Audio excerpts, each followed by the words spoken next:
Harry Potter और उसके adventure से विजिटिंग वर्ल्ड के इंट्रोडक्शन के बाद हमारी विजिटिंग वर्ल्ड की क्यूरियोसिटी को और भी बेहतरीन और यूनिक तरह से सेटिस्फाई किया फैंटास्टिक बीस्ट सीरीज ने, जिसका विजिटिंग वर्ल्ड और उसके क्रीचर्स को लेकर यूनिक टेक और साथ ही साथ फेमस जादूगरों और उनके ओरिजिन्स के डॉट को जोड़ने वाली ये मूवी हर लिहाज से विजिटिंग वर्ल्ड की एक नई शुरुआत है। और आज इसी शुरुआत की शुरुआत यानी fantastic beast and where to find the movie के बारे में आपको और भी ज्यादा जानने को मिलेगा, जिसकी रिक्वेस्ट हमें कमेंट्स में कई बार हमारे सब्सक्राइबर्स ने भी की थी, जिसके लिए आप सबका बहुत बहुत शुक्रिया। तो चलिए इसी नोट पर जानते हैं 15 अमेजिंग, माइंड ब्लोइंग और awesome the fantastic beasts and where to find the movie facts, वो भी भारी भरकम स्पॉयलर्स के साथ। एंड यस, ये वीडियो सिर्फ और सिर्फ इस फ्रेंचाइजी की पहली मूवी को ही डेडिकेटेड है। उसका एक तो रीजन ये है कि ये सिर्फ और सिर्फ 2 ही मूवीज थी, ऊपर से इन मूवीज के कई सारे डिटेल्स होने की वजह से बहुत सारी चीजें मुझसे मिस हो रही थी, इसीलिए पार्ट 2 के अंदर क्राइम्स ऑफ ग्रिंडेलवाल्ड के ऊपर जल्द ही वीडियो लेकर आएंगे। बाय द वे, आज की इस वीडियो में आपको जानने को मिलेगा कि कौन सी हैरी पॉटर मूवी में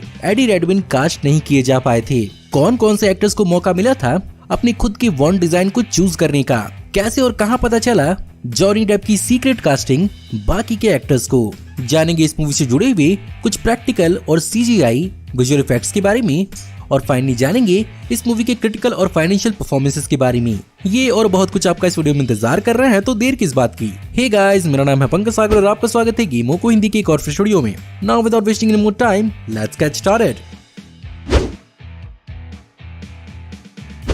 fantastic beasts and where to find the movie based है इसी नाम की हैरी पॉटर की एक इन यूनिवर्स किताब के ऊपर, जिसका जिक्र पहली बार Harry Potter and the philosopher's stone में हुआ था, जिसमें ये हैरी के सिलेबस का एक हिस्सा होता है। और मैजिकल क्रीचर्स और उन्हें एक्सप्लोर करने के आइडिया की वजह से जेके राउलिंग को इस किताब को एक फुल फ्लेश किताब के रूप में पब्लिश करने का इंस्पिरेशन मिला, और इसे एक इन यूनिवर्स किताब की तरह प्रेजेंट करने के लिए इसमें हैरी, रॉन और हरमाइनी के बहुत सारे नोट्स को जेके राउलिंग ने क्रिएट भी किया था। साथ ही साथ इस किताब के ऑथर के रूप में उन्होंने अपने नाम के बजाय इन मूवीज के मेन कैरेक्टर यानी न्यूट स्कैमेंडर के रूप में इस कहानी को लिखा है। By the way, Harry Potter की एक इन यूनिवर्स किताब होने की वजह से ये कहानी बहुत पॉपुलर हुई, जहाँ पर इस किताब के लगभग 80% सेल्स को दुनिया के गरीब बच्चों की जरूरतों के लिए दान किया गया। इस किताब पर मूवी बनाने का आइडिया एक्चुअली वार्नर ब्रोस को ही आया था, जहां पर उन्होंने जेके रोलिंग को इंस्पायर किया खुद ही इसके स्क्रिप्ट को लिखने के लिए, और वार्नर ब्रोस के साथ मिलकर 2013 में जेके राउलिंग ने इन मूवीज को अनाउंस किया था। सबसे हैरानी की बात तो ये है कि जेके राउलिंग ने ही इन मूवीज की स्क्रीन राइटर हैं, और मे भी हो सकता है कि आप न जानते हो कि मूवी की स्क्रिप्ट को लिखना और नॉवल लिखना दोनों में बहुत फर्क होता है। यही कारण है कि जेके राउलिंग ने स्क्रिप्ट राइटिंग को समझने के लिए एक किताब भी खरीदी थी, जिसे उन्हें खोलने तक का कभी मौका नहीं मिला, और अपनी स्क्रिप्ट राइटिंग की लेसन्स उन्होंने स्क्रीन राइटर स्टीव क्लोव से ली।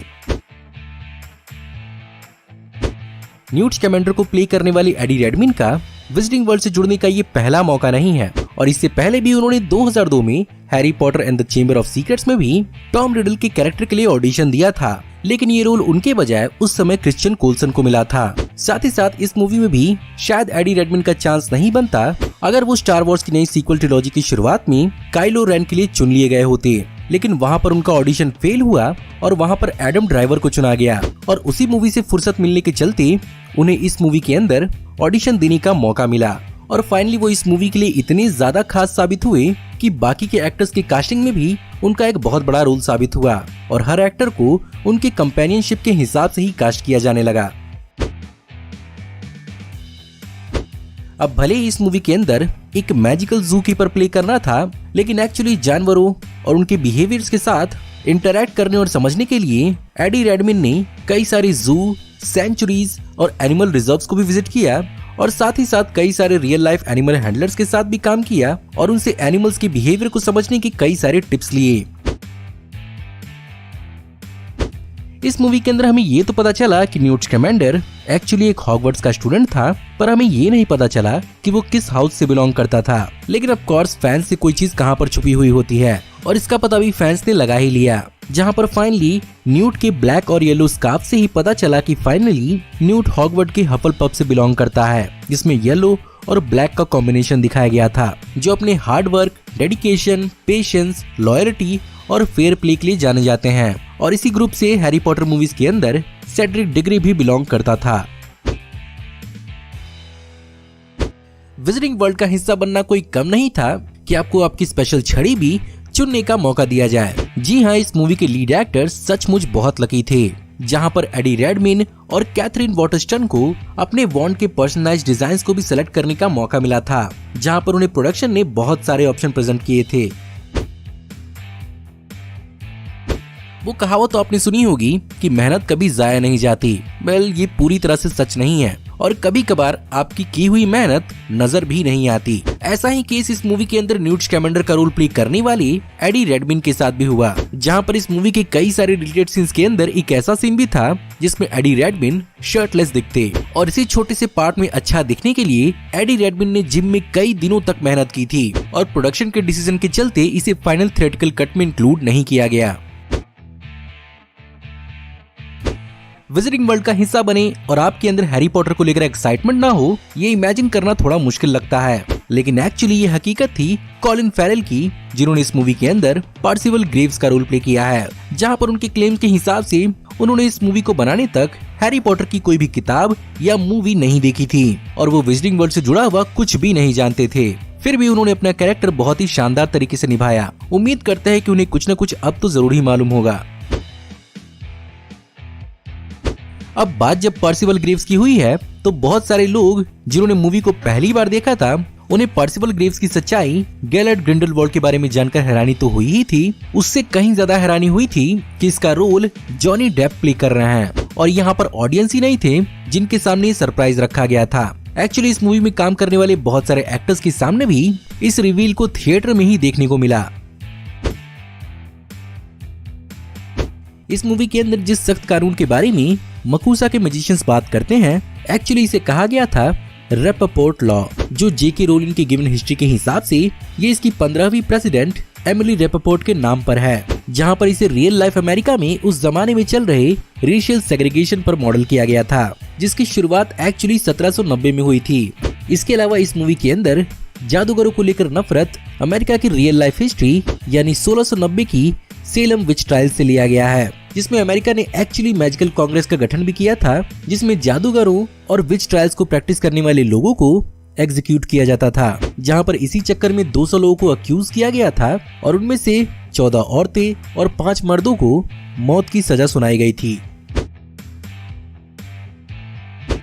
मैजिक और भी ज्यादा मैजिकल हो सकता है अगर उसके अंदर म्यूजिकल एलिमेंट भी हो, लेकिन जैसा कि हैरी पॉटर मूवीज ने इस प्रथा को कभी नहीं अपनाया था, इस मूवी के अंदर इसका हल्का सा हिंट मिलने वाला था, जहां पर हमें इस मूवी के अंदर दोनों क्वीनी और टीना अपने आइवर मॉर्नी स्कूल के गाने को भी गाने वाली थी, लेकिन इसे सैडली फाइनल थिएट्रिकल कट से हटा दिया गया, लेकिन इसे मूवी के होम मीडिया के साथ जरूर रिलीज किया गया था। अब ऐसा हो सकता है कि फैंटास्टिक बीस्ट मूवीज अपनी प्रेडिसेसर यानी हैरी पॉटर मूवीज के आगे थोड़ी फीकी पड़ गई हों, लेकिन इनके अंदर भी हमें बेजोड़ विजुअल इफेक्ट्स देखने को मिला, जिसके लिए यहाँ पर सिनेसाइट, डैंग, Framestore, Image Engine, Moving Picture Company, Milk VFX और रोडियो इफेक्ट्स ने एक साथ मिलकर काम किया। वहीं पर यहाँ पर एनिमल्स के लिए कई सारे पपेट्स का इस्तेमाल भी किया गया था। अब जब बात विजुअल इफेक्ट्स की हो गई है तो चलिए बिहाइंड द सीन फिल्मिंग की भी बात कर लेते हैं, जहां पर इस मूवी की मेन शूटिंग इंग्लैंड के लिव्सडेन के वार्नर ब्रोस स्टूडियोज में हुई है, जहां पर पूरे के पूरे हैरी पॉटर मूवीज की शूटिंग हुई थी, जहां पर इसके साथ साथ इंग्लैंड के कई हिस्सों में भी इस मूवी की शूटिंग हुई है और इंग्लैंड के लिवरपूल को ही इस मूवी के अंदर अमेरिका के न्यूयॉर्क के रूप में यूज किया गया। और जैसा कि 1920 के जमाने के आर्किटेक्चर्स अब अवेलेबल नहीं है, कई सारे ऑन लोकेशन प्रैक्टिकल सेट्स को भी डिजाइन किया गया और इसी के ऊपर 1920 के माहौल को क्रिएट करने के लिए बहुत ही हैवी कंप्यूटर सीजीआई और विजुअल इफेक्ट्स का इस्तेमाल किया गया है। अब चलिए फाइनली बात करते हैं इस मूवी के क्रिटिकल और फाइनेंशियल परफॉर्मेंस के बारे में, जहां पर of course Harry Potter movies की एक स्पिन ऑफ मूवी होने के बावजूद भी इसने अकेले दम पर भी बहुत कमाल किए, जहां पर इस मूवी के 175 से 200 मिलियन डॉलर्स के बजट पर इस मूवी ने 814 मिलियन डॉलर्स वर्ल्ड वाइड कमाए थे, जो 2016 में एक बहुत ही बेहतरीन बॉक्स ऑफिस रिकॉर्ड था। वहीं पर अवार्ड के मामले में भी ये मूवी किसी से भी कम साबित नहीं हुई, जहां पर एकेडमी यानी ऑस्कर अवार्ड्स में बेस्ट प्रोडक्शन डिजाइन और बेस्ट कॉस्ट्यूम डिजाइन के लिए नॉमिनेट किया गया था और यहाँ पर इसने बेस्ट कॉस्ट्यूम डिजाइन के लिए अवार्ड जीता। वहीं पर ब्रिटिश फिल्म एकेडमी अवार्ड्स में इसने बेस्ट प्रोडक्शन डिजाइन का अवार्ड जीता और अंपायर अवार्ड्स में इंक्लूडिंग बेस्ट एक्टर इसने 4 अवार्ड जीते। अगर आप इस मूवी के फ्यूचर के बारे में जानना ही चाहते हैं तो इस मूवी की sequel fantastic beasts the crimes of Grindelwald को 2018 में रिलीज तो किया ही गया था, साथ ही साथ अगले साल यानी इसकी तीसरी movie fantastic beasts the secrets of Dumbledore को भी रिलीज किया जाएगा, जिसका ऑफ कोर्स ट्रेलर लॉन्च कर दिया गया है। और इसके अलावा भी 2 और मूवीज का भी प्लान है जिसे जेके रोलिंग ही लिख रही हैं। उम्मीद करते हैं कि ये मूवीज एक बेहतरीन फ्रेंचाइजी साबित हों। तो गाइज ये थे 15 अमेजिंग, माइंड ब्लोइंग और awesome the fantastic beast and where to find the movie facts. Of course जैसा कि मैंने आपको बताया ही था कि इस वीडियो के अंदर मैंने सिर्फ और सिर्फ पहली मूवी के बारे में बात की है। इसकी आने वाली दूसरे पार्ट में हम इसकी दूसरी मूवी के बारे में बात करेंगे। वैसे अगर आपको आज की वीडियो पसंद आई हो तो इस वीडियो को लाइक जरूर करिएगा। साथ ही साथ मुझे कमेंट में जरूर बताइएगा कि आपको इस वीडियो में बताए हुए कौन कौन से फैक्ट्स जानकर हैरानी हुई और इस मूवी से जुड़े हुए आप और कौन कौन से फैक्ट्स जानते हैं। आने वाले पार्ट 2 को अगर आप मिस नहीं करना चाहते हैं तो इस चैनल को अभी कभी सब्सक्राइब करिए, बेल वाले आइकन को दबाइए और हमारी वीडियोस को बिना मिस किए एंजॉय करते रहिए। और अगर आप चाहें तो इस वीडियो की लिंक को अपने दोस्तों और ग्रुप्स के बीच में जितना हो सके उतना शेयर करें। Thank you for watching, see you in the next video. Till then take care, good bye.